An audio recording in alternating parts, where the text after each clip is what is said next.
किसान, बदलते भारत की शान।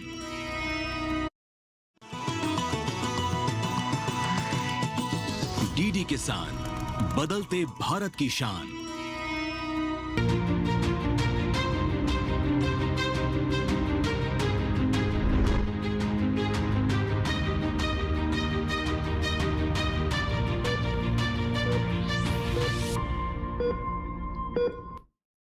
नमस्कार, स्वागत है आपका स्वस्थ किसान में। मैं हूं अंजू सिंह।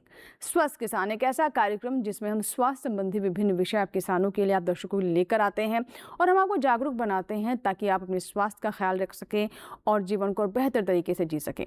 और आज हम बात करने वाले हैं एक ऐसे विषय के बारे में जिसके बिना हमें अपना जीवन अधूरा सा लगता है। जी हाँ, हम सभी जानते हैं कि हर एक दंपति चाहता है कि उन्हें संतान सुख प्राप्त हो, लेकिन कई बार कुछ चिकित्सीय वजह होती हैं, कुछ और वजह होती है जिसके चलते उन्हें सुख प्राप्त नहीं हो पाता है।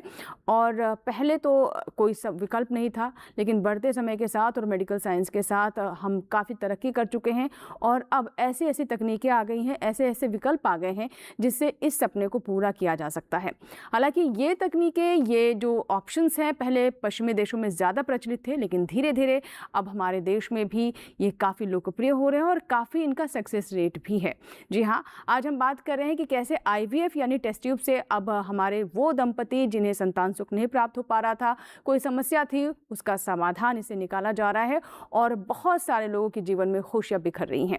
तो आज बात करेंगे इसी विषय पर और अगर आपके कोई सवाल है तो आप हम तक पहुंचा सकते हैं। विषय पर आइए पहले नजर डाल लेते हैं और आगे मुलाकात करवाएंगे हमारे जो खास मेहमान हैं। तो हमारा विषय है IVF ज़रूरत और सावधानियाँ। तो इस पर आज हम बात करेंगे और अगर आपके कोई सवाल है तो आप हमारे टोल फ्री नंबर पर कॉल कर सकते हैं, हमें ईमेल भी कर सकते हैं। आप टोल फ्री नंबर नोट कर लें, 1800-113061। ये हमारा टोल फ्री नंबर है एक, और दूसरा है 1800-113060। टोल फ्री यानी इस पर आपका कोई शुल्क नहीं लगेगा, बस फ़ोन लगाएं और हमारा नंबर मिलाएं। आप चाहे तो अपने सवाल हमें ईमेल भी कर सकते हैं, यानी अगर आप ज़्यादा सहज महसूस करते हैं ईमेल करने में तो अपना सवाल ईमेल कर दीजिए। हमारा ईमेल ID भी आप नोट कर लें, swasthkisanlive2024@gmail.com। ये हमारा ईमेल ID है। दर्शकों को ये भी बताते चले कि चाहे आपका ईमेल हो या फिर आपका कॉल हो, सभी सवाल लाइव कार्यक्रम में शामिल किए जाएंगे और उनका जवाब हम अपने विशेषज्ञों से लेंगे। तो चलिए अब हमारे जो खास मेहमान हैं उनसे आपकी मुलाकात करवा देते हैं। हमारे साथ डॉक्टर बिंदु बजाज जी हैं, विभागाध्यक्ष प्रसूति एवं स्त्री रोग विभाग, सफदरजंग अस्पताल से। मैम बहुत बहुत स्वागत है आपका। और हमारी दूसरी मेहमान है जूही जी। जूही जी, आपका भी बहुत बहुत स्वागत है। आप एम्स से हैं और जो सवाल है वो आप डायरेक्ट हम तक भेजें और अपने सवालों के जवाब जानें। और साथ ही हम ये भी कहेंगे कि अगर महिलाएं ज़्यादा से ज़्यादा सवाल पूछेंगी तो हमें और भी ज़्यादा खुशी होगी, क्योंकि हमारा मकसद भी यही है कि ज़्यादा से ज़्यादा लोग और महिलाएं भी खुलकर सामने आए, अपनी समस्याओं को ऐसे मंच पर रखें जहाँ पर उन्हें सीधा समाधान मिल सकता है। तो आगे बढ़े उससे पहले एक रिपोर्ट हम देख लेते हैं। नमस्कार, मैं हूं भूमि। आज हम बात कर रहे हैं संतान प्राप्ति की एक आधुनिक और बेहद प्रभावी तकनीक IVF के बारे में। IVF की फुल फॉर्म है इन विट्रो फर्टिलाइजेशन। प्राकृतिक गर्भधारण में भ्रूण महिला के शरीर के अंदर ही बनता और विकसित होता है, लेकिन IVF में शुरुआती प्रक्रिया प्रयोगशाला में की जाती है। इस तकनीक में सबसे पहले महिला के शरीर से अंडे निकाले जाते हैं।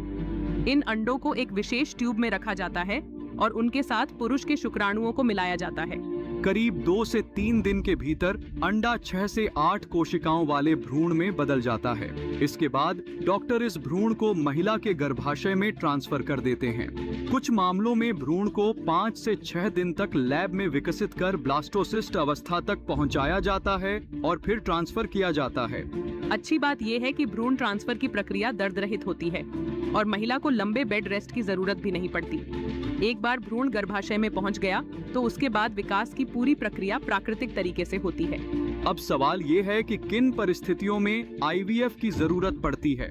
जब महिला की फैलोपियन ट्यूब ब्लॉक हो, ट्यूब में संक्रमण हो, एंडोमेट्रियोसिस हो, पॉलीसिस्टिक ओवरी सिंड्रोम यानी PCOS हो, बार बार गर्भपात हो रहा हो, पहले गर्भधारण के बाद दोबारा प्रेगनेंसी न हो पा रही हो, महिला की उम्र अधिक हो गई हो, अंडों की संख्या कम हो या न के बराबर हो, या पुरुष के शुक्राणुओं की गुणवत्ता और संख्या कम हो, ऐसी स्थितियों में IVF एक प्रभावी विकल्प बन सकता है।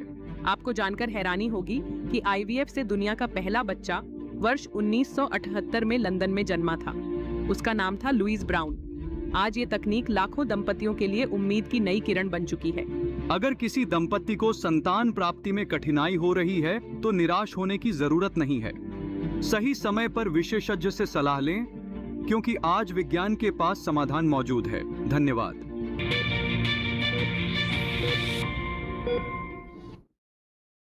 तो चलिए शुरुआत करते हैं बातचीत की। अभी रिपोर्ट भी हमने देखी और बहुत सारी बातें हमने रिपोर्ट में आप तक पहुंचाने का प्रयास किया, लेकिन अब सीधे एक्सपर्ट से बात करते हैं। तो मैम, सबसे पहले मैं आपसे जानना चाहूँगी, एक आम आदमी की भाषा में IVF क्या है?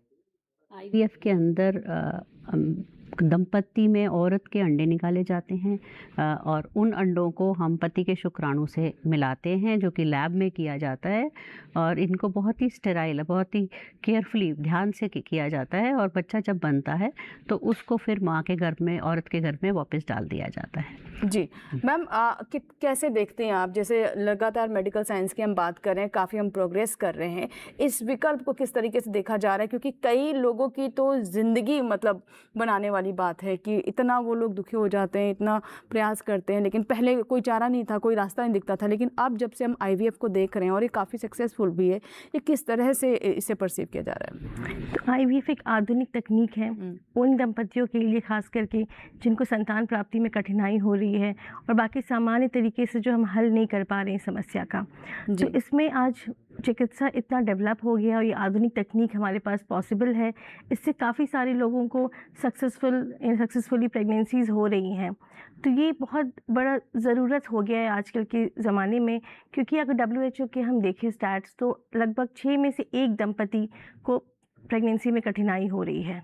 जी बिल्कुल। तो दर्शकों से यही कहेंगे कि अगर आपके भी कोई सवाल हैं तो आप हमें ज़रूर कॉल करें और कॉल करके अपने सवाल हम तक पहुंचाएं। मैम, अब मैं आपसे जानना चाहूँगी कि कई बार ये भी होता है कि ये डिसाइड करने में बहुत समय हो जाता है कि हमें क्या वाकई में मेडिकल ट्रीटमेंट लेना चाहिए। कई साल बीत जाते हैं और कुछ मुझे लगता है कि एक तो अज्ञानता भी है और कई बार लोग हिचक भी महसूस करते हैं। एक तो ये कि कब हम ये माने कि हमें संतान नहीं हो रही है, इनफर्टिलिटी की जिसे बात करते हैं, निसंतानता जिसे हम कहते हैं, वो कौन सी स्टेज होती है? एक पति पत्नी अब 1 साल तक जब एक साथ रहते हैं और अगर औरत की उम्र उस वक्त 35 साल से कम है, उस 1 साल का पीरियड हम देते हैं अगर लेडी की उम्र 35 साल से कम होती है और एक साथ रहते हुए बिना किसी कॉन्ट्रासेप्शन को यूज़ किए अगर उनको बच्चा नहीं ठहरता है, तो हम सोचते हैं कि ऐसे दंपति को ज़रूर जाके डॉक्टर से मिलना चाहिए। दुख की घट बात यह है कि हमारे पास कई सालों बाद मरीज़ आते हैं और तब तक उनका काफ़ी अंदर का अंडेदानी का जो अंदर उसमें रिजर्व होता है वो कम हो जाता है। तो इसलिए ज़रूरी है। और जिस फैमिली के अंदर जिस दंपति की, जिसमें औरत की उम्र 35 साल से अगर ज़्यादा होती है तो हम कहते हैं आप 6 महीने में आ जाएं हमारे पास। 6 महीने तक अगर बच्चा नहीं ठहरता और आप आपस में आप आपस में बातचीत कर रहे हैं तो, और अगर 40 साल की उम्र पे आजकल लेट मैरिजेस हो रही हैं और अगर 40 साल पे अगर औरत की उम्र हो गई है तो तब हम कहते हैं कि आप इमीडिएटली ट्राई करिए, अगर नहीं हो रहा तो हमारे पास आइए, हम आपको हेल्प करना चाहेंगे। जी। अच्छा मैम, इसे लोग टेस्ट ट्यूब बेबी भी कहते हैं। तो टेस्ट ट्यूब बेबी जो हम पहले जानते थे और हम IVF और टेस्ट ट्यूब बेबी एक ही बात मानते हैं, तो ये क्या अंतर है या सेम ही है ये? IVF हो गया इन विट्रो फर्टिलाइजेशन, जो भी हमने देखा क्या होता है।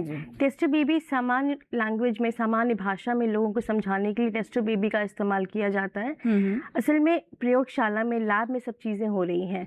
तो जब हम अंडा निकालते हैं उसको हम टेस्ट ट्यूब्स में लेते हैं और जब उसी दिन हम पुरुष का शुक्राणु लेते हैं और दोनों को हम मिक्स करते हैं, जिसको फर्टिलाइजेशन बोलते हैं। तो वो एक डिश में होता है और ये सारी चीज़ें एक लैब में यानी प्रयोगशाला में होता है।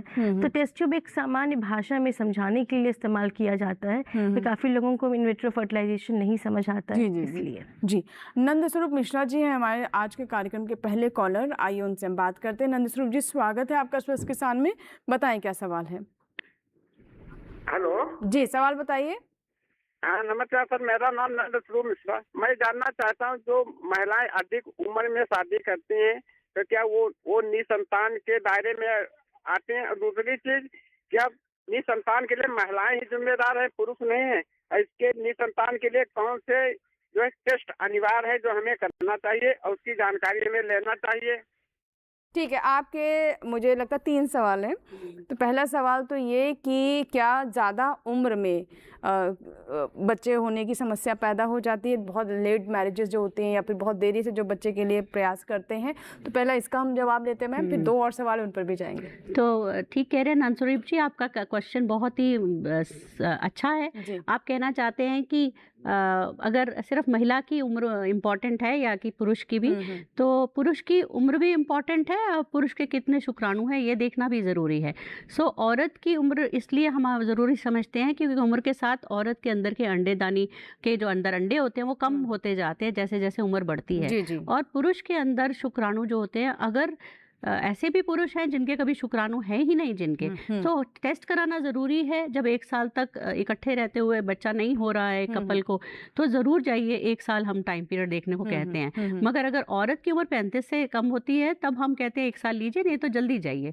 और अब पुरुष की उम्र को भी आजकल काफ़ी इंपॉर्टेंस दी जा रही है। 40 साल की उम्र आदमी की मानी जाती है कि अगर जैसे जैसे उनकी उम्र बढ़ती है वैसे वैसे उनका भी शुक्राणुओं पर प्रभाव आता है। तो बेसिकली इनका मुझे लगता है जो कहना यह है कि क्या सिर्फ महिला की कोई जो समस्या है उसकी वजह से बच्चा नहीं हो रहा है, या फिर पुरुष भी इसकी की वजह से भी हो सकता है। और अगर शुक्राणु नहीं है तो मैम फिर तो IVF की भी कल्पना नहीं कर सकते हम। नहीं, फिर IVF हम डोनर सीमन करते हैं। तो IVF तब भी हो सकता है। अब IVF के काफ़ी विकल्प हैं, सिर्फ ये नहीं है डोनर सीमन है। अगर औरत के अंडा नहीं है तो डोनर एग्स हैं। बट ये जो है सिंपल अच्छा यही है कि अगर आपके अपने अंडे जब तक हैं तो पहले क्यों ना आपको डॉक्टरी सलाह ली जाए और उसको तरीके से उसी वक्त इस प्रॉब्लम को सॉल्व किया जाए। जी।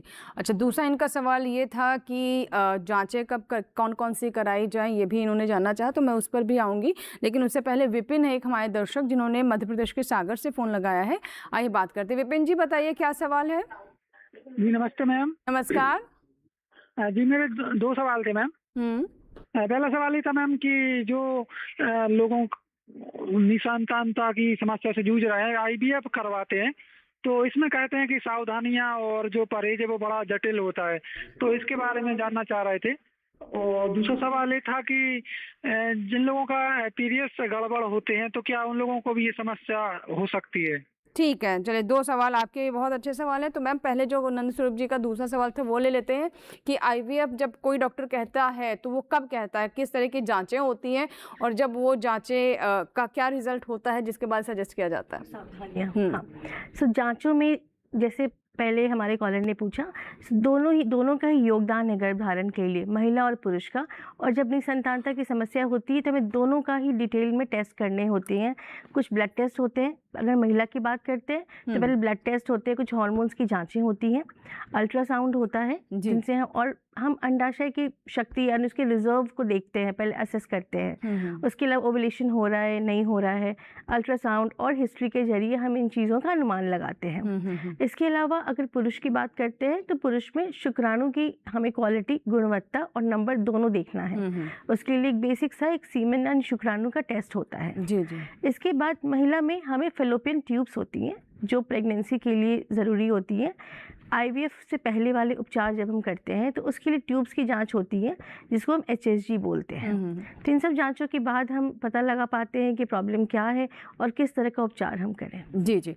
अब मैम जैसे हमारे जो ये दर्शक थे विपिन जो कहते हैं कि ये बड़ा कॉम्प्लेक्स होता है, बहुत तरह की सावधानियाँ होती हैं, मतलब थोड़ा डरे हुए हैं, तो क्या वाकई में इतना कॉम्प्लेक्स नहीं, बिल्कुल नहीं। पहली बात तो अंजुज मैं आपको ये कहना चाहूँगी कि क्योंकि हमारी आपस में बात ही शुरू IVF से शुरू हो रही है, परंतु जिनके बच्चे नहीं होते हैं तो सीधा उनको IVF की रिक्वायरमेंट कई बार होती ही नहीं है, उनको ज़रूरत ही नहीं होती है। तो शुरुआत से सारी जांचें कराना, और हम कभी भी सिर्फ औरत को नहीं जाँच करते, हम दोनों को इकट्ठे जाँच करते हैं। तो दोनों की जाँचों के बाद हम उस निर्णय पर अगर पहुँचते हैं कि IVF की ज़रूरत है, तो IVF जो है ये प्रोसीजर इतना कठिन नहीं नहीं है जितना कि उनको लग रहा है। हाँ, उसमें टाइम पे आना ज़रूरी है जब हम एज डॉक्टर्स बुलाते हैं, और बहुत ही एक तरह से बहुत ही आसान सा तरीका है। सिर्फ ये है कि कई बार क्योंकि औरत को इंजेक्शंस लगते हैं और उसके अंदर इंजेक्शंस के कारण हार्मोन लेवल उसके अंदर बॉडी में जब हार्मोन्स चलते हैं तो थोड़ा हेवीनेस, थोड़े साइड इफ़ेक्ट्स उन इंजेक्शंस के ज़रूर हैं। सो ये तो है, इतनी तो जटिलता है, परंतु बहुत ज़्यादा ऐसी सावधानियाँ नहीं। हम शुरू के जब तक कि बच्चा हम कंफर्म नहीं हो जाता कि ये बच्चा चल पड़ा है, तो कुछ टाइम के लिए हम कुछ सावधानियाँ बताते हैं। जी जी। अब मैम, जैसे हमारे दर्शक ये भी जानना चाहते थे कि जैसे जिन महिलाओं का मासिक धर्म नहीं सही रहता है, ऊपर नीचे आगे पीछे रहता है, क्या वो भी एक वजह हो सकती है? जैसे ये जानना चाहे थे हमारे दर्शक। बिल्कुल, बच्चा ना ठहरने की। बिल्कुल। जब जो रेगुलर मासिक धर्म होता है उसका मतलब है कि अंडा ठीक तरीके से बन रहा है, और जब अंडा हर साइकिल में बनता है तो हर साइकिल में एक नेचुरल रूप से एक उस अंडाशय से एक अंडा रिलीज़ होता है, जिसे हम ओवुलेशन कहते हैं। और उसके बाद ही उस अंडाशय से जब रिलीज़ होता है उसके बाद ही प्रेगनेंसी की चीज़ें शुरू होती हैं नेचुरली। तो जिनका मासिक धर्म इरेगुलर है, समय पे नहीं आता है या कुछ महीनों के बाद आता है, तो उसमें हमें देखना है कि किस तरह की प्रॉब्लम है। खास करके पीसीओएस जैसी समस्या का नाम सुना होगा सबने आजकल, जो बहुत कॉमन हो गया है। तो हमें उन चीज़ों के लिए आपको चिकित्सक से मिलना है, जो आपके कुछ ब्लड टेस्ट करेंगे, अल्ट्रासाउंड होगा, और तब देखेंगे कि प्रॉब्लम क्या है, उसके हिसाब से उपचार होगा। जी जी, बिल्कुल। तो फिलहाल यहाँ पर एक छोटा सा ब्रेक लेना होगा, लेकिन ब्रेक के बाद जब वापस आएंगे तो हम बात करेंगे निसंतानता की कौन कौन सी वजह हो सकती हैं। क्या ऐसा तो नहीं है कि हम अनजाने में कुछ ऐसी चीज़ें कर जाते हैं जिसकी वजह से हम ऐसे कंडीशन में पहुँच जाते हैं कि हम इस सुख से वंचित रह जाते हैं? क्या हमारा लाइफस्टाइल, हमारा खान पान, या फिर हमारा मोटापा, इस तरह की चीज़ें भी वजह हो सकती हैं? उस पर भी हम बात करेंगे और IVF को और गहराई से भी समझने का प्रयास करेंगे। अगर आपके कोई सवाल है तो आप भी हम तक पहुँचाएँ। फिलहाल छोटा सा ब्रेक।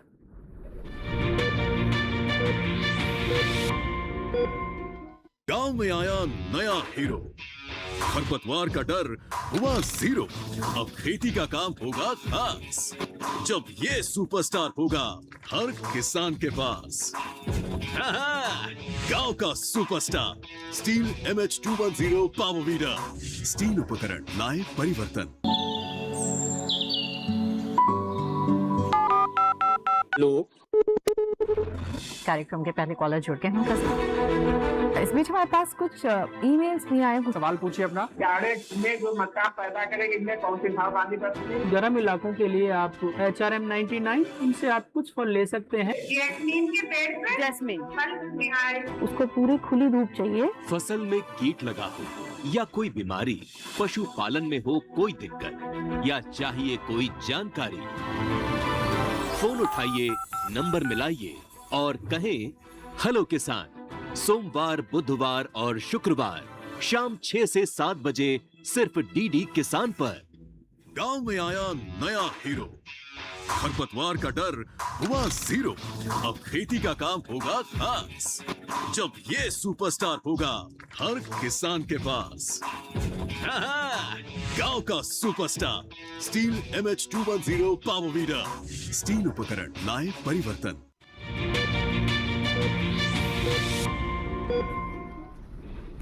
ब्रेक के बाद एक बार फिर आपका स्वागत है। आप देख रहे हैं स्वस्थ किसान और आज हम बात कर रहे हैं IVF की। इस बीच एक कॉलर हमारे साथ जुड़े हैं, जया देवी जी हैं, जिन्होंने कॉल किया है उत्तर प्रदेश के बाराबंकी से। आइए उनका हम कॉल ले लें। जया जी बताइए क्या सवाल है आपका?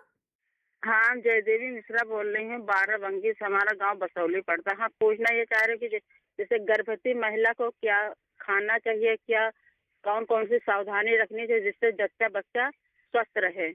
जी, तो ये तो बहुत ही महत्वपूर्ण सवाल है। मतलब अगर जब भी हम किसी भी विषय की बात करते हैं तो मैं तो कहती हूँ महिलाओं के खान पान पर तो अवश्य बात की जानी चाहिए। और वैसे भी महिला दिवस भी आ रहा है तो गर्भवती महिलाओं की तो हम बात करेंगे, और साथ ही महिलाओं का भी खान पान कैसा रहना चाहिए, क्योंकि उन्हें परिवार को आगे बढ़ाना होता है। तो मैम, सबसे पहले तो इन्होंने, जैसे हमारे दर्शक ने पूछा कि गर्भावस्था में किस तरह की सावधानियाँ बरतें और खान पान क्या होना चाहिए। हाँ, गर्भवती महिला के लिए पहले 3 महीने बहुत ज़रूरी हैं। उन 3 महीनों के अंदर हम थोड़ा ज़्यादा सावधानी कहते हैं कि ज़्यादा एक तो हम लोग एज़ डॉक्टर्स हम फॉलिक एसिड एक टैबलेट होती है वो ज़रूर समझते हैं ज़रूरी देना, तो उसको नियमित रूप से लें। और उसके बाद खान-पान जो है जैसे घर के सारे लोग खा रहे हैं वो सब खाना खा सकती हैं, बट कच्ची चीज़ें ना खाएँ, जैसे कि कच्ची सब्ज़ी नहीं खाएँ, कच्चा फ्रूट ना खाएँ। पपीता वगैरह खाने के लिए पपीता कच्चा मना करते हैं थोड़ा, क्योंकि उसके अंदर थोड़ा-सा उसमें हम अच्छा नहीं समझते हैं। फल पके हुए खाएं जो भी खाएं, और जो समय के फल है वही खाएं। ये नहीं है कोई ज़रूरी नहीं है उनको अंगूर का टाइम नहीं है और अंगूर लेके आए उनके लिए, तो ऐसी ज़रूरत नहीं होती है। नॉर्मल खाना जितनी भूख लगे, पहले 3 महीने में वैसे ही भूख थोड़ी कम लगती है, उल्टी का मन करता है, तो खान पान थोड़ा कम ही रहता है। बच्चे औरत इतना नहीं एक्सेप्ट कर पाती है, बट उसके भी हमारे पास उसका निदान है, हमारे पास दवाइयाँ हैं, हम उसको शुरू कर देते हैं। मगर उस पर ध्यान करें उसको, बट ये फिजियोलॉजिकल है, मतलब ये तो नॉर्मल है लाइफ में बच्चा होना, तो ऐसा भी नहीं है कि घबराने की जरूरत नहीं है। और बाकी बहुत भारी काम करना हम अलाउ नहीं करते हैं, बट बाकी घर का सारा जो रूटीन काम करती है वो कर सकते हैं। जी भारती जी, अब महिलाओं के खान पान पर भी हम बात करते हैं, क्योंकि इस आप सोचिए कि एकदम से आप बहुत हेल्दी खाना खाएंगे और आपका शरीर एकदम स्वस्थ हो जाएगा, ऐसा भी नहीं। तो बचपन से आपको आदत डालनी पड़ेगी, और बच्चियों के लिए तो मुझे लगता है बहुत ही महत्वपूर्ण है। तो बचपन से ही किस तरह का खान पान खासतौर पर बच्चियों का होना चाहिए? बिल्कुल, बहुत सही सवाल है ये। एक स्वस्थ जीवन शैली का होना बहुत ही आवश्यक है। तो जो साइकिल है बचपन से लेके बड़े होने तक और गर्भधारण के समय तक भी, तो ये बहुत ज़रूरी है इसमें खान पान का ख्याल रखना, क्योंकि हमारी महिलाएं खास भारत में काफ़ी ज़्यादा हीमोग्लोबिन की कमी है, अनीमिया बोलते हैं जिसको, तो उसकी वजह से काफ़ी कमज़ोरी होती है। तो बचपन से ही उनका खान पान का ख्याल रखना है, जैसे प्रोटीन युक्त खाना, जैसे अंडा है, प्रोटीन है, दाल है, जो भी प्रोटीन युक्त है, हरी साग सब्जियां हैं, जैसे मैम ने बोला फल है, तो इन सब चीज़ों का सेवन करना है। पानी भी बहुत ज़रूरी है, 2 से 3 लीटर पानी, 8 ग्लासेस जैसे हम बोलते हैं पानी का ज़रूर सेवन करना है, इन दोनों चीज़ों का खास करके। एक स्वस्थ जीवन शैली में एक रेगुलर रूप से व्यायाम का भी बहुत बड़ा रोल है। फिर जब प्रेगनेंसी होती है, मतलब बड़े होते हैं, प्रेगनेंसी होती है, तो उसमें भी वैसे ही खाने पीने का ध्यान रखना है। और IVF के दौरान भी हम हमेशा यही बोलते हैं कि एक स्वस्थ जीवन शैली में नॉर्मल खाने पीने और पानी का अच्छे सेवन करने के अलावा जैसे तंबाकू है, स्मोकिंग है, मदिरा, इन सब का सेवन नहीं करना है। और जंक फूड अवॉइड करने हैं। जी बिल्कुल। अब एक कॉलर है, रीना है, जिन्होंने हमें छपरा बिहार से कॉल किया है। आइए उनका सवाल ले लें। हेलो नमस्कार जी, बताइए क्या सवाल है? मेरा पीरियड आके बंद हो गया, पीरियड आके बंद। अच्छा, कितनी उम्र है आपकी? उम्र मेरा एक बार फिर से बताएं। मेरा पीरियड आके बंद हो गया। हाँ ठीक है, हम समझ गए। आपकी उम्र कितनी है? 40 साल के। 40 साल। अच्छा, तो क्या समस्या क्या है, क्या जानना चाहती हैं आप? मेरा दवाई खाते हैं तो पीरियड आता है, दवाई छोड़ देते हैं तो पीरियड नहीं आता है, तो ये मेरा बच्चा हो सकता है कि नहीं, ये पूछना चाहती हूँ। अभी आपके बच्चे नहीं है? ठीक है, रीना जी हैं ये। मैम, आपने सवाल सुना कि इनका मासिक धर्म में समस्या है, दवा खाती है तो आता है, नहीं तो नहीं आता है, और क्या मतलब ये माँ बन सकती हैं? हाँ, ऐसा कहना 40 साल की उम्र के ऊपर महीना बंद होना, कई बार फैमिली में अगर मदर का भी पहले बंद हो गया है तब तो ये उस तरफ दर्शाता है कि मेनोपॉज की तरफ जा रही हैं। परंतु ऐसा अगर हिस्ट्री नहीं है तो हम देखना चाहेंगे, क्योंकि ऐसे कहना कि माँ नहीं बन सकती, यह नहीं कह सकते, क्योंकि IVF का सहारा इन पेशेंट्स के लिए होता है जिनके 40 साल पे बेशक महीने में भी।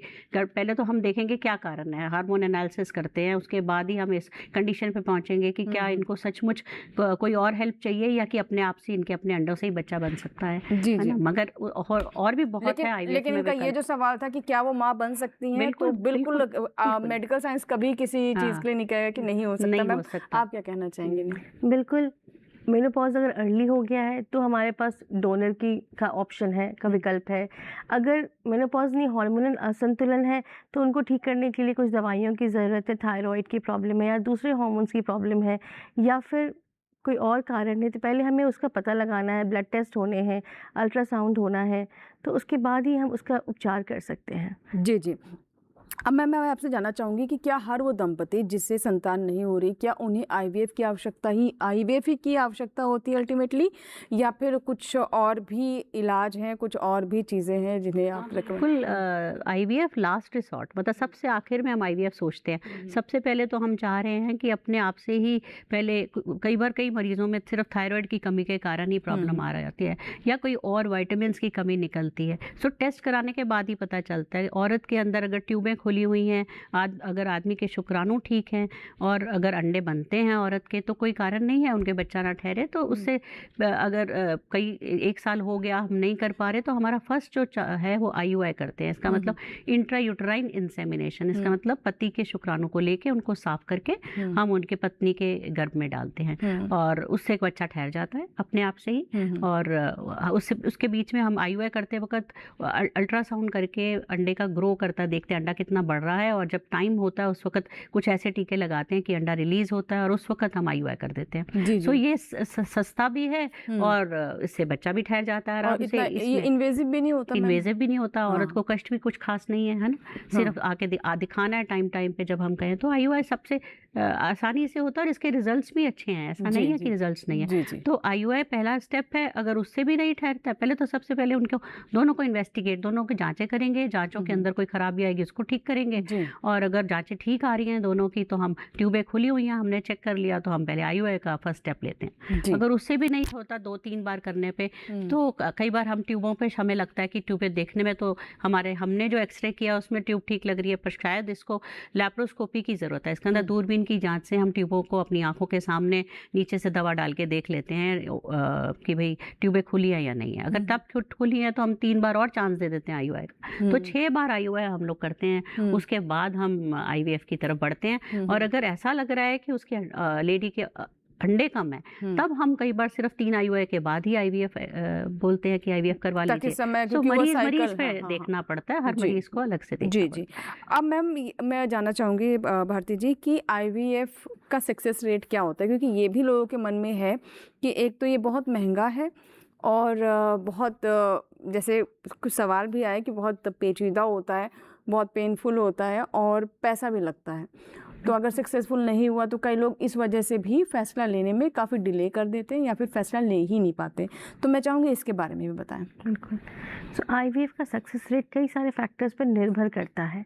एक तो कि महिला की एज क्या है, अगर एज कम है, 35 से कम है, तो सक्सेसफुल होने के चांसेस ज़्यादा हैं।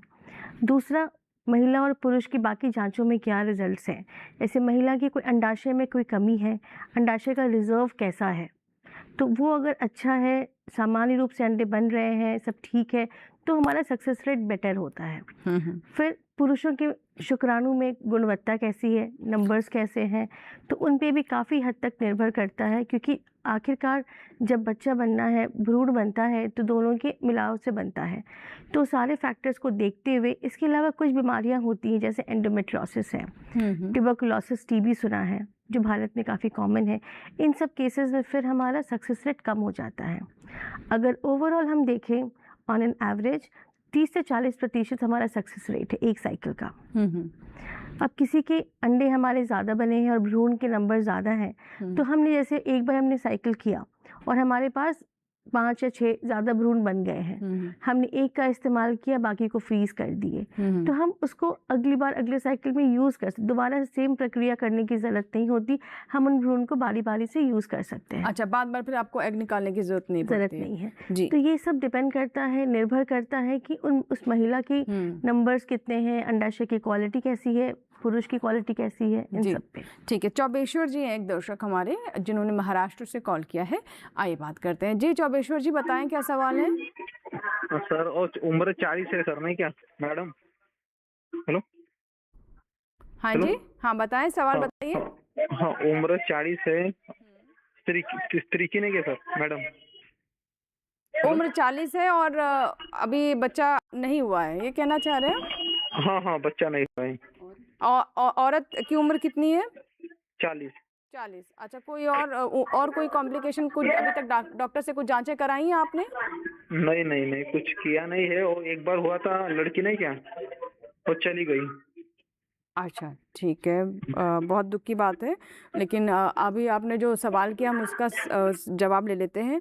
मैम क्या बताना चाहिए? तो जैसे कि मैंने पहले भी बताया कि अगर इनकी जिनकी बता रहे हैं 40 उम्र है, उनको एक बार आप कहीं पे अपने चिकित्सक हमारे जो IVF स्पेशलिस्ट हैं, दिखाया ही नहीं अभी तक। हाँ, दिखाया ही नहीं। वही तो मतलब उम्र जाती जा रही है तो दिखाना बहुत ज़रूरी है।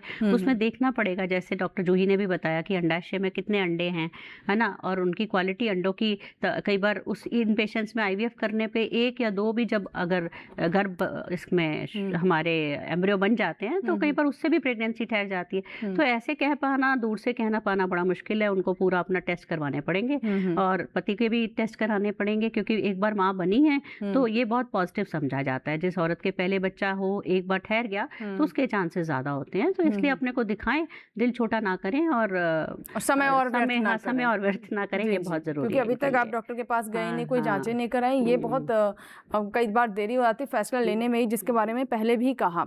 फिलहाल इसी के साथ यहाँ पर हम छोटा सा ब्रेक लेंगे और ब्रेक के बाद जब वापस आएंगे तो हम बात करेंगे कि कई बार बहुत कम उम्र में भी जो दंपति होते हैं, थोड़ा कुछ समय बीतने के बाद ही वो बहुत चिंतित हो जाते हैं, स्ट्रेस में आ जाते हैं और सोचते हैं कि सीधा IVF ही करा लेते हैं।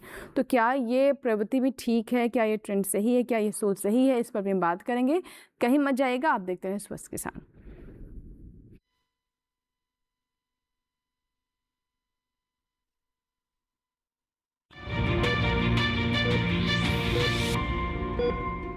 गांव में आया नया हीरो, खरपतवार का डर हुआ जीरो। अब खेती का काम होगा खास, जब ये सुपरस्टार होगा हर किसान के पास। गांव का superstar steel MH210 power weeder. Steel उपकरण लाए परिवर्तन। किस फसल की क्या है चाल,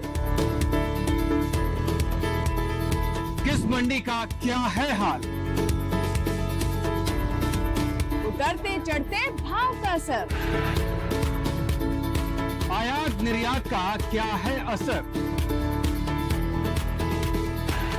कैसा रहेगा आगे बाजार, बताएंगे मंडियों के जानकार। देखिए मंडी खबर सोमवार से शनिवार शाम 5 बजे सिर्फ दूरदर्शन किसान चैनल पर। गांव में आया नया हीरो, खरपतवार का डर हुआ जीरो। अब खेती का काम होगा खास, जब ये सुपरस्टार होगा हर किसान के पास। गांव का superstar steel MH210 power weeder. Steel उपकरण लाए परिवर्तन।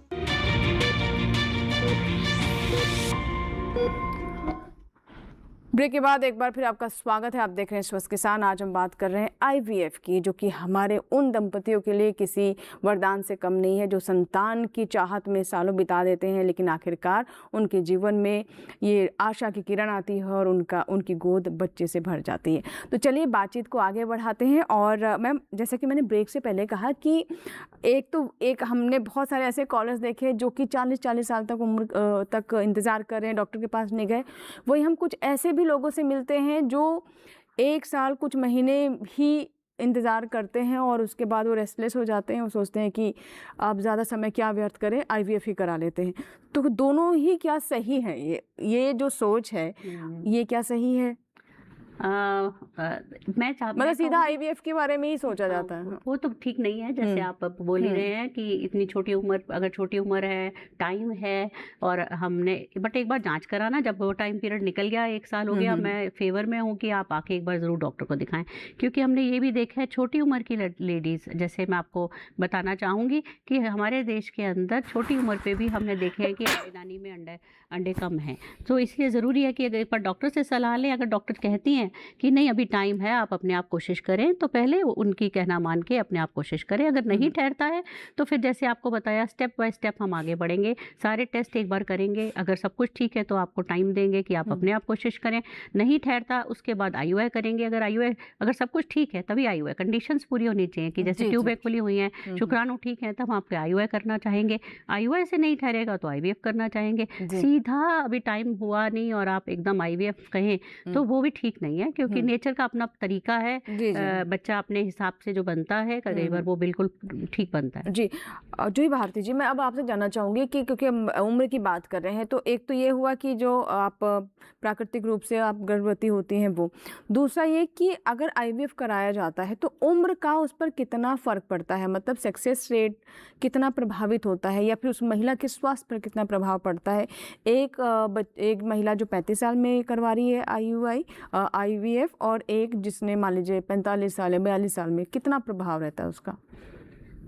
अगर हम एज की बात करें तो पहले हम ये समझें किस एज में अलाउड है IVF। तो जो हमारा ART एक्ट है जो अब हमारे पास उसके अनुसार महिला की एज 21 से 50 साल के बीच में IVF कर सकते हैं और पुरुष की जो एज है वो 21 से 55 साल। हालांकि हमें वेट नहीं करना है कि 40 साल 45 साल तक, हमें जितनी जल्दी हो सके, अगर 1 साल के बाद अगर नहीं हो पा रहे सक्सेसफुल तो बिल्कुल मिलना है चिकित्सक। जो हम बार बार कह रहे हैं कि 1 साल तक कोशिश करने के बावजूद अगर प्रेगनेंसी नहीं हो रही है, 35 साल से कम की उम्र है, तो मिलना है चिकित्सक से।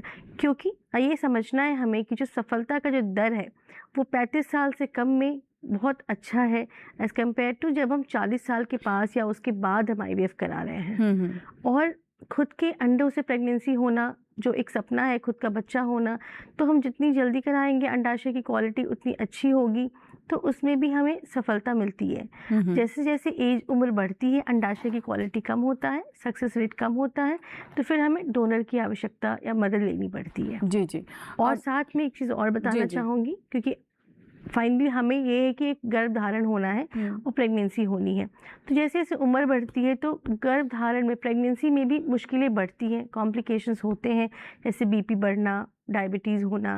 तो जैसे अगर उम्र बढ़ेगी, 40 साल के बाद प्रेगनेंसी होती है तो उन प्रेगनेंसीज़ में प्रॉब्लम्स आती हैं, मुश्किलें ज़्यादा आती हैं। जी डॉक्टर बिंदु, अब मैं आपसे ये भी जानना चाहूँगी कि क्या इसमें लॉन्ग टर्म कोई प्रभाव हो सकता है, स्वास्थ्य में कोई जोखिम हो सकता है? कई बार हमने महिलाओं को ये भी सुना कि IVF के बाद उनका वज़न बढ़ गया, कई महिलाओं की शिकायतें होती है कि उनको डायबिटीज़ हो गई, कई मतलब अलग अलग तरह की समस्याओं की बात होती है। तो क्या ये सही में होता है ऐसा, क्या ये जोखिम रहता है लॉन्ग टर्म में?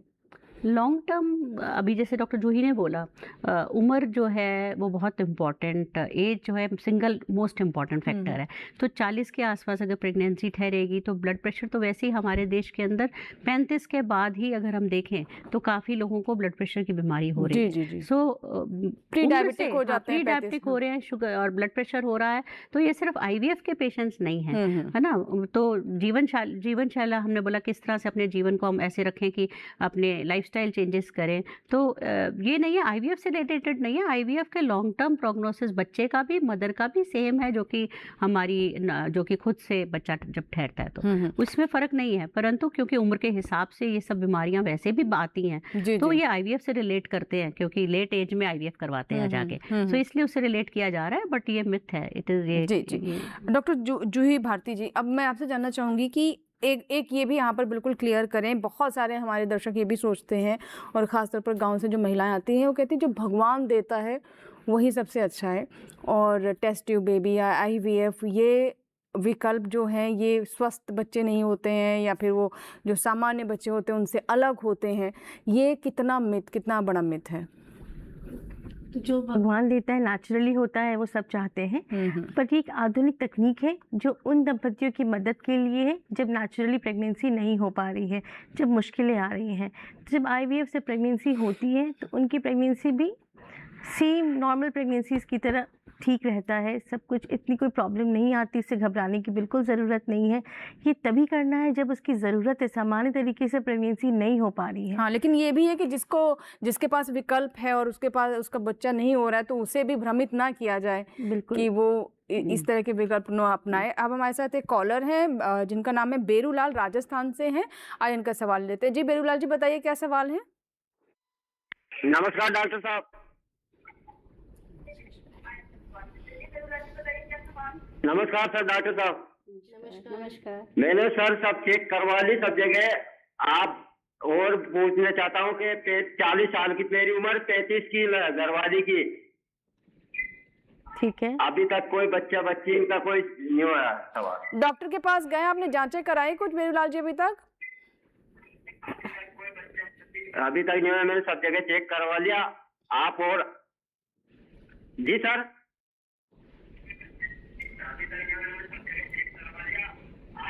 पीछे आवाज आपसे और पूछ रहा हूँ निवेदन करके डॉक्टर साहब, क्या गेल बताओ आप। चलिए, इन्होंने मैम कुछ पूछना चाहेंगे आप सवाल के? कई जगह डॉक्टर से दिखा लिया बट बताया नहीं इन्होंने क्या क्या जांचें की, डॉक्टर ने क्या बताया, क्या उसमें क्या मेरूलाल जी कमी बताई? डॉक्टर ने क्या बताया जांचों में, कहाँ समस्या है, कुछ पता चला अभी तक? नहीं, ये तो लाइन पर नहीं है अभी। तो देखना पड़ेगा ना, जैसे हो सकता है ट्यूबें बंद थी, अंडेदानी में अंडे नहीं थे, इनके अपने शुक्राणु में कोई जैसे गुणवत्ता ठीक नहीं थी या कमी थी। सो एक एक फैक्टर अलग अलग से देखा जाता है। कोई हार्मोन में प्रॉब्लम, कई बार थायराइड ठीक नहीं है, शुगर के मरीज निकलते हैं, ब्लड प्रेशर होता है। तो वो सब चीज़ें पहले हम उनको ठीक करते हैं, उनको एक लेवल तक लाते हैं। शुगर है तो शुगर की दवाई स्टार्ट की जाती है। अच्छा, जैसे कह रहे हैं कि बहुत जगह दिखा लिया लेकिन कुछ फायदा नहीं हो रहा है, तो IVF स्पेशलिस्ट के पास जाना जरूरी है। तो इन्हें IVF कराना चाहिए। IVF हो, जो इनफर्टिलिटी स्पेशलिस्ट आजकल, सिर्फ ये नहीं है रूटीन में गायनेकोलॉजिस्ट जो देखती हैं वो सब IVF स्पेशलिस्ट नहीं होते हैं। वो शुरुआत में बेसिक टेस्ट सब करवा देंगे, मगर उसके बाद अगर उधर उनको नहीं समझ आई कि भाई क्या है, तो अगले स्टेप में जाइए जहाँ पर इसकी सुविधा है। जैसे IVF की बहुत ही लिमिटेड जगह पे स्पेशलिस्ट। अब जैसे राजस्थान के 12 से हैं ये मैम, तो क्या ऐसे जगहों पर सुविधा रहती है IVF की? आसपास डिस्ट्रिक्ट हॉस्पिटल जहाँ पर भी है वहाँ दिखाएं, और डिस्ट्रिक्ट हॉस्पिटल में जरूर गाइड करेंगे डॉक्टर की आपको आगे कहाँ जाना चाहिए, अगर वहाँ पे IVF की स्पेशल नहीं है अगर फैसिलिटी तो। जी जी। और दिल्ली तो आ ही सकते हैं। दिल्ली तो आ ही सकते हैं, बिल्कुल। जी मैम, अब मैं जानना चाहूँगी कि IVF की जब पूरी प्रक्रिया होती है तो कितने मतलब भ्रूण एक साथ इम्प्लांट किए जाते हैं? क्या मैंने जो सुना है कि कई बार 3-3 किए जाते हैं ताकि सक्सेसफुल रहे, अगर एक नहीं हुआ तो दूसरा या नहीं तो तीसरा। बिल्कुल। तो एक बार में एक भ्रूण डालना है गर्भाशय में। जो हमारी कोशिश रहती है कि हम एक बार में सिर्फ एक भ्रूण डालें, ताकि जो प्रेगनेंसी हो वो एक हेल्दी हो। एक सिंगल प्रेगनेंसी में हमेशा कॉम्प्लिकेशंस कम होती हैं जी। जब हम 2 या 2 से ज़्यादा डालते हैं तो उसमें फिर आपके 1 से ज़्यादा बच्चे ग्रो करने के चांसेस होते हैं। हम इसको इस बात को इस तरह से देख सकते हैं कि अगर हम ज़्यादा भ्रूण डाल रहे हैं तो प्रेगनेंसी के चांसेस बढ़ जाएंगे, लेकिन साथ में जो कॉम्प्लिकेशंस हैं कि जुड़वा बच्चे या उससे ज़्यादा 3 हैं ग्रो कर रहे हैं, तो वो प्रॉब्लम्स बढ़ेंगी। तो इसलिए एक भ्रूण का ही प्रत्यारोपण करना है, और उसके बाद अगर ज़्यादा भ्रूण बने हैं तो उनको फ्रीज करके बारी बारी से हम डाल सकते हैं। बहुत अगर ऐसी प्रॉब्लम्स हैं जिनमें कि बार बार मिसकैरेजेस हो रही हैं या नहीं हो, प्रत्यारोपण के बावजूद सक्सेसफुल नहीं हो पा रहा, एज बहुत ज़्यादा है, क्वालिटी भ्रूण की अच्छी नहीं है, उन केसेस में कभी 2 भ्रूण का इस्तेमाल करते थे, लेकिन आजकल एक सिंगल एम्ब्रियो ट्रांसफ़र करने का ही हमारा जो सुझाव है। जी जी मैम, जैसे फ्रीजिंग की बात की जा रही है तो हम, हालांकि हमारे जो दर्शक हैं गांव के दर्शक हैं ज़्यादातर, लेकिन फिर भी क्योंकि तकनीक के बारे में सबको पता होना चाहिए, हम ये भी देखते हैं कि किसी जो कैंसर के मरीज़ हैं या TB के मरीज़ हैं, डॉक्टर उन्हें सजेस्ट भी करते हैं कि आप अपना महिलाओं को कि अपना एग फ्रीज़ करा लें। तो ये क्या होता है और क्या इसका कोई संबंध है आगे जाकर के IVF से? ये फ्रीजिंग टेक्निक जो है वो IVF के थ्रू ही होती है, मतलब IVF को ही इस्तेमाल किया जाता है, प्रोसीजर सेम होता है बिल्कुल। इसमें जैसे कैंसर के मरीज़ हैं, अगर उनको ज़रूरत है कैंसर के इलाज से, इमिडिएटली पहले अगर औरत के अंडे लेके पति के सीमेन से मिला के अगर एम्ब्रियो बना के इन एम्ब्रियो को फ्रीज़ किया जाता है, और फ्रोज़न एम्ब्रियो जो हैं वो लंबे टाइम तक, काफ़ी लंबे टाइम तक 10 साल तक रखे जा सकते हैं। तो जब तक कैंसर का इलाज होता है और मरीज़ बिल्कुल कैंसर के मुक्त हो जाता है, तब इन एम्ब्रियो को, और उसकी शरीर जो है अब बिल्कुल लायक है बच्चा पैदा करने के, उसके बाद ही ये स्टेप लिया जाएगा कि फ्रोज़न जो अंदर एम्ब्रियो पड़े हैं उनको निकाल के अंदर शरीर में डाला जाए। सो ये सब जो है ये एक IVF का प्रोसेस ही है, इसमें भी IVF के बिना ये नहीं किया जा सकता। और सिर्फ अगर अंडे फ्रीज़ किए जाएँ, जैसे सोशल, जैसे हम आजकल बच्चे बहुत ज़्यादा बच्चियाँ भी बहुत पढ़ाई लिखाई करके बड़ी बड़े उसमें पदों में पहुंच रही हैं और वो इतनी जल्दी बच्चा नहीं करना चाहती हैं और कई बार अपने अंडे फ्रीज करना चाहती हैं पहले। तो उनको ये बताना ज़रूरी है कि एक टाइम पे अगर प्रेगनेंसी हो जाए और टाइम पे सब कुछ किया जाए तो बेटर है, क्योंकि फ्रोज़न एग्स जो हैं जब उसके बाद उनको फिर से हम बच्चा बनाने के लिए जब वो अपने लायक कोई लड़का ढूंढ लेती हैं और उसके बाद जब उनका सीमेन से मिला के जो एम्ब्रियो बनेगा वो उसमें उतना सक्सेस रेट नहीं है जो कि हमारे एम्ब्रियो जो हम फ्रीज करते हैं उससे। जी जी। सो इसीलिए उनको बताना ज़रूरी है कि अच्छा है कि आप टाइम पे अपने एम्ब्रियो फ्रीज करें अगर हो सके तो जी, वो उसकी जी। बेटर है। जी मैम, अब मैं आपसे ये जानना चाहूँगी कि बहुत सारी महिलाओं को मैंने ये भी देखा है कि जब आईवीएफ या किसी इस तरह के ट्रीटमेंट की बात की जाती है तो वो भावनात्मक तौर पर बहुत मैं कहूँगी कमज़ोर हो जाती हैं, या फिर उन्हें लगता है कि उनमें कोई कमी है। आईवीएफ बोल दिया गया मतलब कि कोई उनमें ही कमी हो गई है और वो उसको बहुत ही नकारात्मक तौर पर ले लेती है। मुझे लगता है मानसिक तौर, शारीरिक और मानसिक तौर दोनों तौर पर तैयार होने की बहुत आवश्यकता होती है। तो आपके पास बहुत सारे ऐसे पेशेंट्स आते होंगे, आप उन्हें क्या कहना चाहेंगे और कैसी स्थिति रहती है? तो जब ये मुश्किल निसंतानता की है तो उन दंपति को, दोनों ही महिला और पुरुष को एक काफ़ी इमोशनली प्रॉब्लम्स होती हैं। महिलाएं ज़्यादा हमें पता चलता है, पुरुषों भी आजकल इस समस्या से ग्रस्त है लेकिन अपनी भावनाओं को एक्सप्रेस नहीं कर पाते। जी जी। ठीक है, आईवीएफ को टैबू की तरह देखा जाता है कि आईवीएफ करा रहे हैं, तो अब वो सब प्रॉब्लम, अब आजकल जो दुनिया है, आजकल इतनी आधुनिकता में हमें ये बात समझनी है कि आगे बढ़कर अपना उपचार करवाना है, अपने आप को स्ट्रॉन्ग बनाना है और बिल्कुल सकारात्मक सोच के साथ आगे बढ़ना है। इसमें परिवार का भी फुल सपोर्ट होना बहुत ज़रूरी है। और जब हम आईवीएफ की तकनीक शुरू करते हैं और इंजेक्शन शुरू करते हैं तो हार्मोन्स काफ़ी बढ़ जाते हैं बॉडी में, उनकी वजह से भी इमोशनली ज़्यादा लेबाइल फील करते हैं और इमोशनल काफ़ी ऊपर नीचे उतार चढ़ाव होता है। तो काफ़ी सामान्य है ये सब होना, इसलिए इसमें पार्टनर का सपोर्ट, फैमिली का सपोर्ट बहुत ज़रूरी है। और अगर किसी को बहुत ज़्यादा इमोशंस प्रॉब्लम हो रही है तो हम सुझाव करते हैं कि ज़रूर से आप एक साइकोलॉजिस्ट से मिलें और अपना उपचार कराएं, काउंसलिंग करें। और तनाव मुक्त होने के लिए आपको जो भी इस्तेमाल करना है, या तो आप कुछ ध्यान कर रहे हैं, योगा कर रहे हैं, सामान्य रूप से सैर करना, इन सब चीज़ों से भी आपके तनाव पे काफ़ी अच्छा असर पड़ता है। जी। तो आप एक दंपति को एक साथ आगे बढ़ना है और इस प्रॉब्लम को साथ में फेस बिल्कुल। और ये सिर्फ महिला की जर्नी नहीं है, सफ़र वो दोनों का ही है और इसमें पूरे परिवार का सपोर्ट भी बहुत महत्वपूर्ण हो जाता है। इसलिए मैंने कहा कि शारीरिक रूप से तैयार होना तो ज़रूरी है ही, उससे भी ज़्यादा ज़रूरी है मानसिक रूप से तैयार होना, क्योंकि एक नए जीवन को उसे आगे दुनिया में लाना है और उसे आगे बढ़ाना है, उसे शेप करना है। फिलहाल छोटा सा ब्रेक लेंगे, कहीं मजा आएगा। देखते रहें स्वस्थ किसान।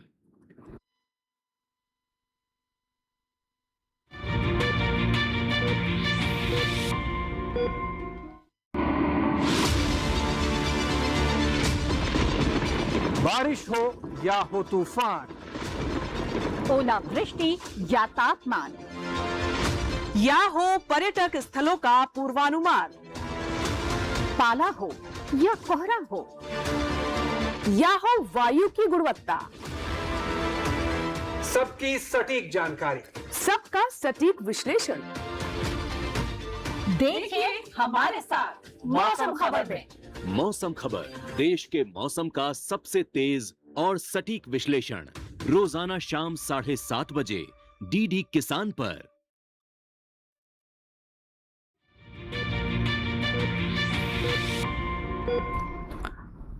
ब्रेक के बाद एक बार फिर आपका स्वागत है स्वस्थ किसान में। आज हम बात करें आईवीएफ के बारे में। अगर आपके कोई भी सवाल हैं तो आप हमें ज़रूर कॉल करें और अपने सवाल हम तक पहुंचाएं।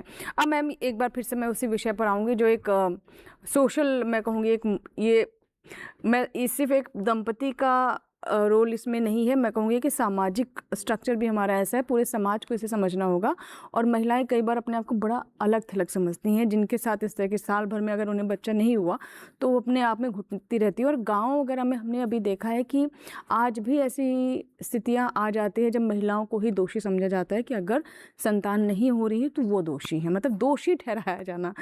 इसके बारे में कहूँगी कि हमारे दर्शकों को समझाएं कि ऐसा नहीं है। नहीं, आपकी बात बहुत बिल्कुल ठीक है। हमारे पास खास तो औरतें आती हैं, उनका कितना कष्ट देख के कि घर में एक तो उनको वैसे ही समस्या कि बच्चा नहीं ठहरा, कई बार तो ऐसा है कि उनकी औरत में कोई कमी ही नहीं है, मगर घर वाले जो है कुछ भी है पति को बिल्कुल दोषी नहीं समझते, जबकि कई बार शुक्राणु भी नहीं होते पति के अंदर, और वह औरत जो है सब कुछ अपने अंदर लेती रहती है। और हमारे पास आके कई बार बड़े परेशान होके जब बताती हैं तो हमें भी बड़ा कष्ट होता है कि देखिए एक दोनों उतना जांच कराने के लिए भी तैयार नहीं होते, दिखाते भी नहीं है। और 50 देखिए 50% चांस है, जितना औरत का हाथ है उतना आदमी का भी इसमें उतना का उतना कम है ना। तो इसलिए आदमी और औरत दोनों को इकट्ठे इन्वेस्टिगेट करना चाहिए, और गलती जो है दोनों में हो सकती है, और हो सकता है थोड़ी थोड़ी गलती दोनों में हो, ये नहीं है कि एक में ही सारी हो सकता है, थोड़ी इसमें थोड़ी उसमें, और मिला के जब हम आगे बढ़ते हैं और दोनों का इलाज करते हैं तो बच्चा ठहर सकता है। तो औरत को दोषी मत ठहराइए। मतलब मैं तो ये कहूंगी कि दोषी किसी को भी ठहराने की आवश्यकता नहीं है, ठहराना ये तो जो नेचर है तो है नेचर है, और उसका इलाज और इलाज कराने की आवश्यकता जैसे फिजिकल इलनेस है, कोई और बीमारी है वैसे इसमें तकलीफ है, और इसका इलाज कराएं, इसमें ऐसी कोई बात ही नहीं है जी। अच्छा मैम, अब ये बताएं कि पहले से आईवीएफ को लेकर कितनी एक्सेप्टेंस बढ़ी है, कि अब लोग ठीक है नहीं हो रहा है तो ठीक है अब हम जाते हैं और आईवीएफ के बारे में सोचते हैं, क्या लोग इसको लेकर पहले से अब ज़्यादा सहज हुए हैं, क्या वो एक जो हिचक थी वो कम हुई है? बिल्कुल, काफ़ी लोग जागरूक हो गए हैं कि एक विकल्प भी अवेलेबल है हमारे पास, और आजकल लोग आते हैं सीधे, इतना ज़्यादा जागरूक हो गए हैं और एक्सेप्टेंस बढ़ गया है कि लोग आईवीएफ डिमांड करने लगे हैं। तो ये भी समझना ज़रूरी है कि आईवीएफ ही सबका नहीं करना है, पहले हम साधारण उपचार समस्या को समझ के साधारण उपचारों का इस्तेमाल करना है, जैसे गोलियां हैं, इंजेक्शन से या आईओआई है, जैसी भी हमें समस्या उनका निदान करना है, उसके बाद आईवीएफ के लिए जाना है। लेकिन लोग आजकल काफ़ी ज़्यादा इनको एक्सेप्ट कर रहे हैं और ये बहुत अच्छी बात है, जागरूकता काफ़ी फैल गई है और आगे बढ़ रहे हैं जी। अब मैम अंत में मैं आपसे ये भी जानना चाहूँगी कि जब भी किसी तरह की इलाज की बात होती है तो उसके साथ साथ एक मॉडल्स भी डेवलप हो जाते हैं, बिजनेस मॉडल्स भी आ जाते हैं कि बहुत प्रचार प्रसार भी किया जाता है। अब जब किसी दंपति को ये चुनाव करना है कि वो कहाँ इसका इलाज कराए, कहाँ जाए, तो उसे किन बातों का ध्यान रखना चाहिए, कैसे वो सिलेक्ट करे? मतलब आप तो सरकारी संस्थान से हैं। हम तो सरकारी संस्थान से हैं, मगर देखिए सक्सेस रेट आईवीएफ का 30% से 40% से ज़्यादा नहीं है। तो अगर कोई सेंटर ऐसे बोल रहा है कि हमारा 80% रिजल्ट है या 60% रिजल्ट है, तो ये बात हम एक्सेप्ट नहीं कर सकते हैं, पहली बात। दूसरा, आईवीएफ के इलाज में पैसा खर्च होता है। सिर्फ ये नहीं है कि इलाज करवाना चाहते हैं, सिर्फ ये है कि उसके अंदर इंजेक्शन जितने हैं थोड़े एक्सपेंसिव हैं और उस पर खर्चा होता है। तो नेचुरली आपकी अगर पॉकेट को सूट करेगा आप तभी उस सेंटर में जा पाएंगे, ये भी ज़रूरी है ना। और तीसरा है कि अब तो मोस्टली डिस्ट्रिक्ट हॉस्पिटल्स के अंदर नहीं तो मेडिकल कॉलेज हॉस्पिटल्स के अंदर आईवीएफ सेंटर्स खुल रहे हैं। तो आप पहले एक बार गवर्नमेंट अस्पताल में जाके अपना पता करें कि क्या सचमुच ज़रूरत भी है या नहीं है, और अगर ज़रूरत है तब आप देख सकते हैं आसपास, अपने आसपास पता कर सकते हैं कि कहाँ पर क्या सक्सेस रेट, 2-4 जगह पे देखें और उसके बाद निर्णय लें, और आप अगर उस अफोर्ड कर सकते हैं तभी करवा पाएंगे। जी डॉक्टर भारती, ये बताएं कि सरकारी अस्पतालों में आईवीएफ और प्राइवेट में जाने में कितना मतलब फ़र्क होता है? क्या एक सामान्य व्यक्ति, एक सामान्य दंपति जिसकी आर्थिक स्थिति इतनी मजबूत नहीं है, वो प्राइवेट के बारे में तो सोच ही नहीं सकता, लेकिन क्या हमारी सरकारों की तरफ से इतनी सुविधाएं हो गई हैं कि अब वो भी इसके लिए जा सकते हैं सरकारी संस्थानों में, अस्पतालों में? तो कॉस्ट एक बहुत बड़ा फैक्टर है आईवीएफ को करने में और उसको एक्सेप्ट करने में। तो अब सेंटर से सेंटर में ये कॉस्ट वैरी करता है, अलग अलग है सब जगह। दंपति अपना जाकर देख सकते हैं क्या उनको सूट करता है, क्या उनके घर के पास है। बाकी हमारे सरकारी संस्थानों में 60,000 से 1 लाख के अंदर जो बहुत सारी संस्थाएं हैं, तो उनमें यही रेट है आजकल, 60,000 से 1 लाख के बीच में आईवीएफ का रेट है। थोड़ा वही रहता है कि जब फ्रीज कर रहे हैं एम्ब्रियोज को तो फिर सालाना खर्चा अलग होता है, लेकिन हाँ सरकारी में डेफिनेटली कम रेट्स पर है, तो वो सरकार मदद करना चाह रही दंपतियों को, तो इसलिए उसमें रेट्स कम है डेफिनेटली। जी जी बिल्कुल। बाकी अल्ट्रासाउंड और ये सब फ्री होता है ना। सारी सरकारी में ये है कि एम्ब्रियोलॉजिस्ट हमारे पास है जो लैब में काम करते हैं, वो सब सरकार की तरफ से होते हैं, तो उन पे उस पर खर्चा नहीं होता है, जो कि प्राइवेट में होता है खर्चा। जी जी बिल्कुल। अब क्योंकि कार्यक्रम को समाप्त करने का समय हुआ है, तो मैम अंत में मैं चाहूँगी बहुत कम शब्दों में, क्योंकि महिला दिवस भी आने वाला है और हमारी महिलाएँ कितनी सशक्त हो रही हैं कि घर और बाहर सब कुछ संभाल रही हैं, और जीवन को आगे बढ़ाने की जिम्मेदारी भगवान ने, ऊपर वाले ने, नेचर ने उन्हें ही दी है, तो इससे बड़ी ब्लेसिंग कोई हो नहीं सकती है। क्या कहना चाहेंगे? हमारी शुभकामनाएं हैं जो भी गर्भधारण के लिए जो दंपति आगे बढ़ रहे हैं, तो हम चाहते हैं आपका सपना ज़रूर साकार हो। बस समय पे अपने चिकित्सक को दिखाएं और उनकी बातों का पालन करें। जी मैम, मैं भी यही कहना चाहूँगी कि टाइम पे आएँ, क्योंकि सबसे ज़्यादा दुख यही होता है कि उम्र रहते नहीं आ पाके देर से आने में समस्या भी बढ़ जाती है और खर्चे भी बढ़ जाते हैं। तो टाइम पे आएँ और डॉक्टरी इलाज कराएँ, और हम मेरी तरफ से भी शुभकामनाएं आपको। चलिए, तो इसी के साथ ही स्वस्थ किसान में फ़िलहाल आज इतना ही, और दूरदर्शन किसान की तरफ से और स्वस्थ किसान की टीम की तरफ से हमारी सभी महिलाओं को महिला दिवस की ढेर सारी शुभकामनाएं। आप अपने स्वास्थ्य का पूरा ख्याल रखें, क्योंकि अगर आप स्वस्थ हैं तभी समाज स्वस्थ होगा, तभी संतान स्वस्थ होगी। अगर आपके कोई सवाल है, कोई सुझाव है, या फिर आप चाहते हैं किसी और विषय पर भी हम स्वस्थ किसान लेकर आएँ, तो आप हमें ईमेल कर सकती हैं। आप हमारा ईमेल आईडी देखिए, swasthkisanlive2024@gmail.com, ये हमारा ईमेल आईडी है। आप हमारा ये कार्यक्रम YouTube पर भी देख सकते हैं। इसके लिए आप टेलीविज़न स्क्रीन पर अभी जो हम QR कोड दिखाने वाले हैं, इसे आप स्कैन कीजिए और YouTube पर भी देखिए स्वस्थ किसान। आज के कार्यक्रम को दोबारा देखना चाहते हैं तो तुरंत अभी मोबाइल फ़ोन से इसे स्कैन कीजिए, और मोबाइल फ़ोन पे स्कैन करते ही आप सीधा हमारे कार्यक्रम पर पहुँच जाएंगे। DD किसान पर प्रसारित होने वाले अन्य कार्यक्रम भी आप YouTube पर देख सकते हैं। और इसी के साथ ही एक बार फिर से हम कहेंगे कि अपने स्वास्थ्य का पूरा ख्याल रखें। आप स्वस्थ हैं तो दुनिया है, और अगर महिलाएँ स्वस्थ नहीं है तो कहते हैं कि अगर एक घर में अगर आपको देखना है कि आने वाली पीढ़ी कैसी होगी, तो उस घर की महिलाओं को देखें तो उससे पता चलता है। इसीलिए आपका स्वस्थ रहना मानसिक और शारीरिक रूप से दोनों से बहुत महत्वपूर्ण है। एक बार फिर से चलते चलते महिला दिवस की ढेर सारी शुभकामनाएं। नमस्कार।